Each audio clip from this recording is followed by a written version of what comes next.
is there a way to force them to the table if they don't want to? So the common framework is built on the private sector participating in comparable terms, which means if they don't, then the whole thing falls apart, right? But it's in the interest of everyone, because no one benefits if the country unfortunately goes into crisis. They won't be able to pay anything.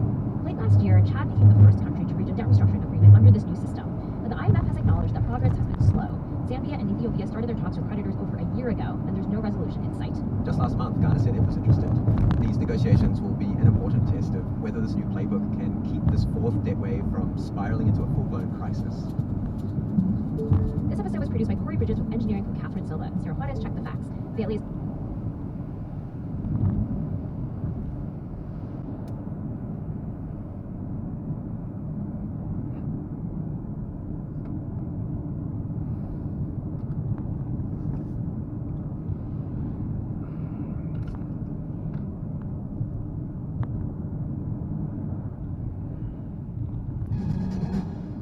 This is the Indicator from Planet Money. I'm Darian Woods. And I'm Paddy Hirsch.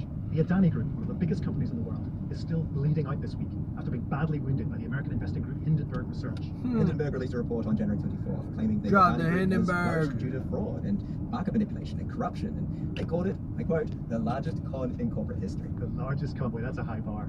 There are a lot of competitors. I'm thinking about Fire Festival, I'm thinking about FTX, I'm thinking about Bernie Madoff. There are a lot. Well, you haven't even mentioned the banks yet. Yeah, that's right. The Adani Group is one of India's largest conglomerates with significant interests in ports management and the extraction of coal and iron. It denied pretty much everything in the report, of course. The damage was done. Stockholders have been falling over themselves to sell shares in the group's companies, and the group has lost more than $110 billion on paper. The group's founder, the self-made billionaire Gautam Adani, has himself lost $60 billion in net worth. So much for Mr. Adani and his empire. But what about India? The country's been trying to reform its business and financial sectors to attract much-needed foreign investment. This kind of shock doesn't help. On today's show, we will take a look at what the events over the last 2 weeks can tell us about the Indian business. Most of us, when we invest in a company, we bet on the company. We buy the company's shares in the expectation that the value of the shares will rise. And that's so that we can sell them later at a profit.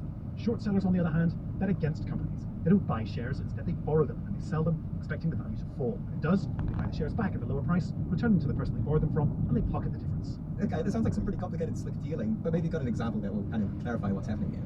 Well, hopefully this analogy will show you what goes on in a short sale.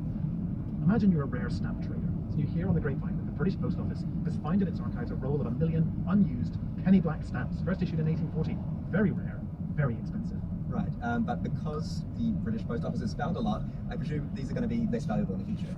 Absolutely right. Now, you're just one of a handful of people who knows about this at a time, so you ask a friend of yours who has one of these unused penny blacks if you can borrow it. You then sell it to some poor unsuspecting devil for $10,000.